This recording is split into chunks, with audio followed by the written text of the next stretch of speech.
What's going on, guys? Welcome back to the channel. So first and foremost, what we're going to discuss today, shh, don't tell nobody, because there's a reason, and it's not because they're bad, that people aren't talking about these for the most part. They're just really good and just kind of hush-hush flankers for the most part from some really popular fragrance lines, really popular fragrance brands. And I want to shine a little spotlight on them today, but not to everybody, just to you. So shh, keep it on the low. Let's talk about them. Stay tuned.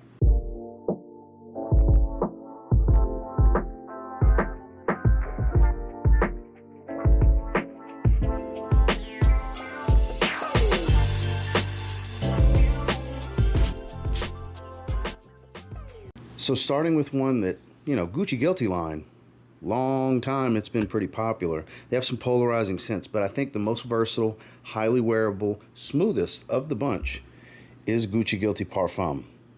I don't know why this doesn't get more love. It's true to the original's DNA, richer and smoother.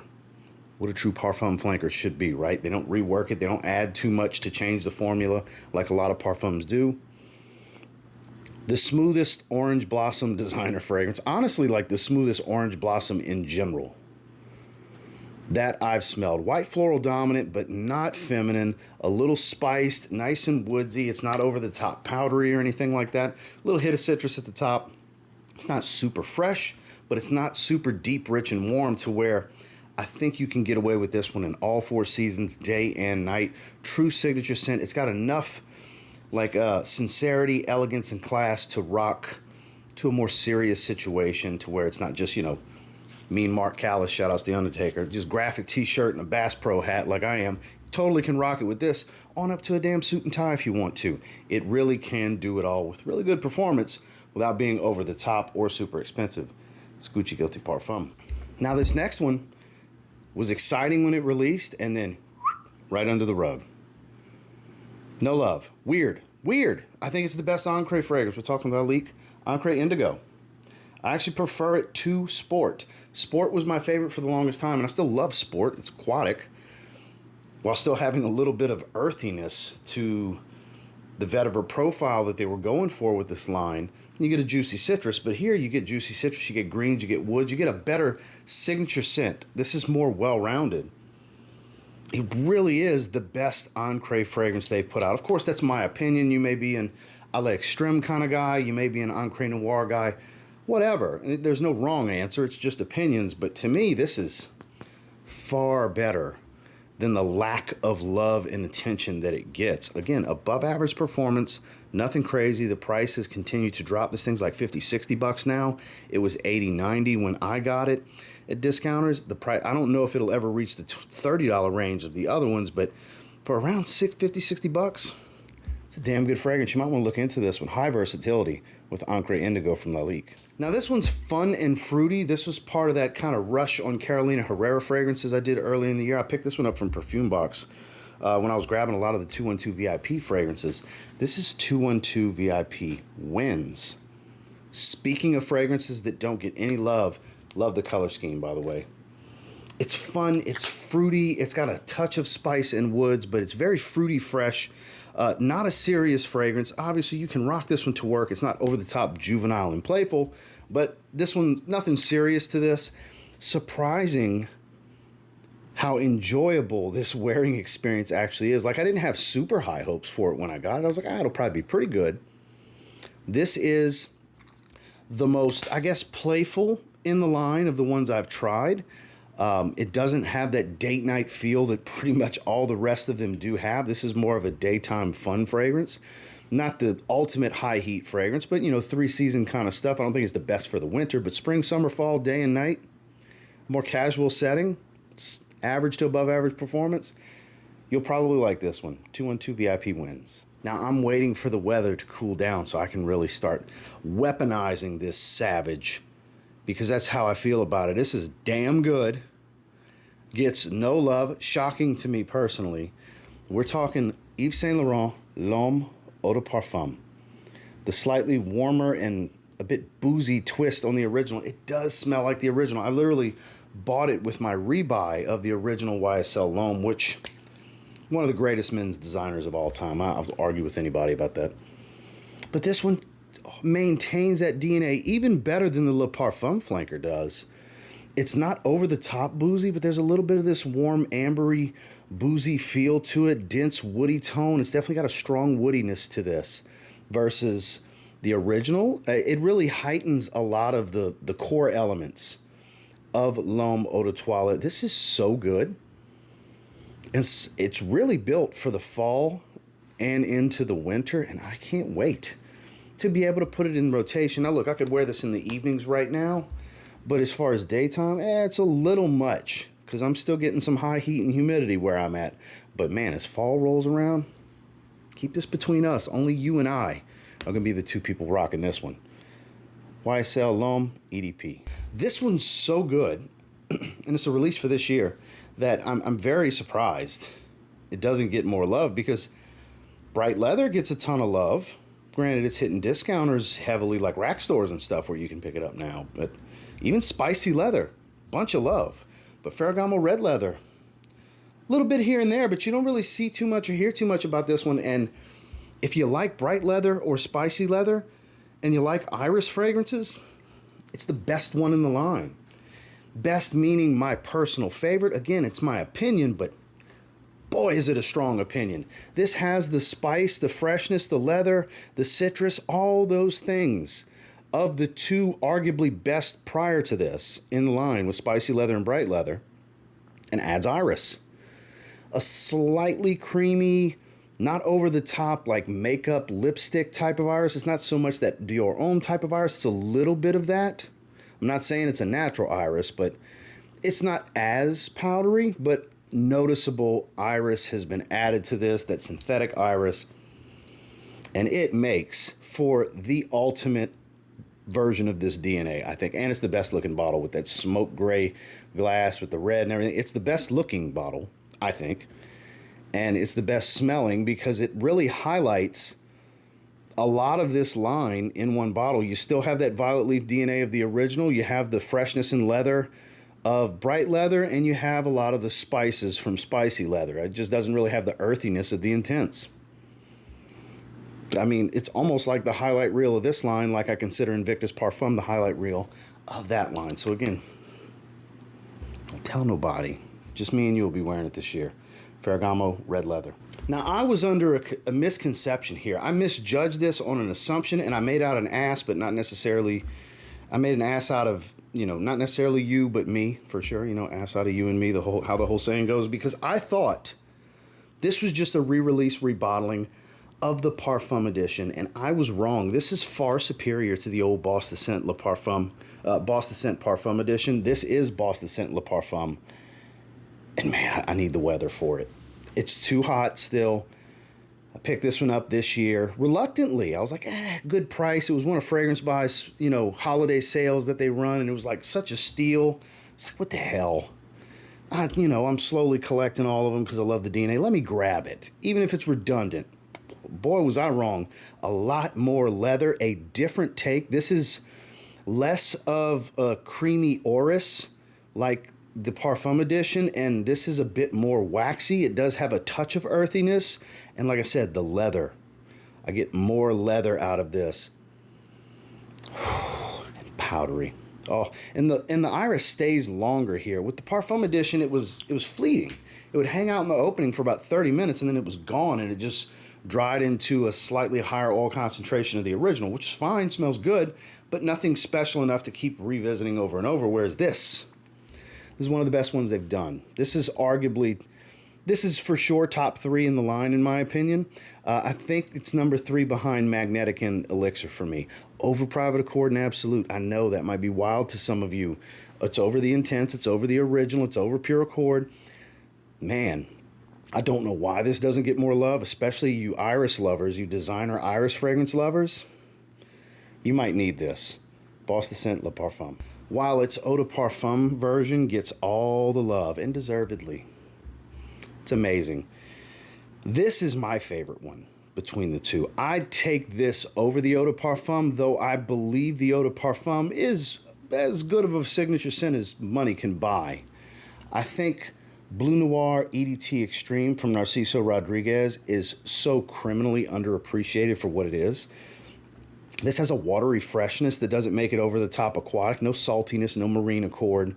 Just watery, juicy citrus, fresh pepper with a nice woodsy vetiver smell. It's not as extreme as the name would make you believe, but it is so much fresher than the eau de parfum without lacking any of the versatility or core notes that you find in the eau de parfum. The eau de parfum has a little bit more density to it, and I think overall works better in cooler weather, and maybe even a little bit better in evening situations, because there's more of a warmth and richness to it versus this. But slept on right here, and it's the coolest looking bottle to me. That frosted look with the blue underneath, oh, come on. And the clear cap, that's cool looking. You know, I know the bottle's not the most important thing, but think of all the Bleu Noir bottles. This is the one. This is the one. But the scent profile warrants being even excited about how cool the bottle looks in the first place, because it is damn good. Again, fresh citrus, watered citrus, fresh black pepper smell, because it's so bright and ozonic more so than aromatic. And then that nice woody, slightly earthy and smoky vetiver. Just a little touch of smoke to give it a darker element. It's Narciso Rodriguez Bleu Noir Eau de Toilette Extreme. Shh. Okay, serious question. How does this not get more love? Once in a while, I'll see somebody in my live chat or in a comment section pay it a compliment and show a little love. This is one of the best sweet designer releases of the year, to me. I just don't understand how it's not getting more love. Scandal Absolu from Jean-Paul Gaultier. Rich honey, light floral, woody dominance. Like it's very clear, but it doesn't overtake the honey. And when I say a rich honey smell, that may sound like sickeningly sweet to you. It's so much smoother than other designer honeys like 1 Million Lucky, for example. That's more delectable and more gourmand because of the plum and the hazelnut and things like that, but it's also a little bit rougher around the edges, not as smooth. It's more synthetic smelling, if you will.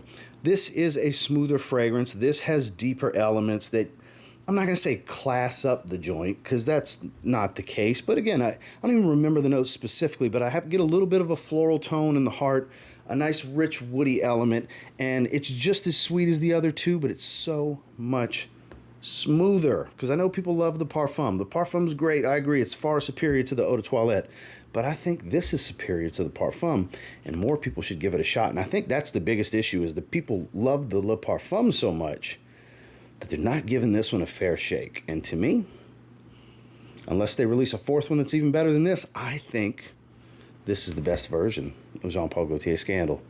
It's Scandal Absolu. Now, no secret, I'm a blue fragrance guy. This is one of my favorite DNAs ever. It's not the most natural smell.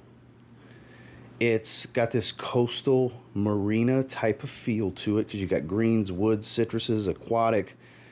And I think the Parfum is like the goat of the DNA. But when it comes to Tom Ford's Costa Azzurra, the Eau de Parfum, I don't know how more people don't talk about this, praise this one, wear this one, love this one, compliments. It's like this big boy blue right here. It's got that rich man vibe to it, even though it's not some supernatural smelling fragrance.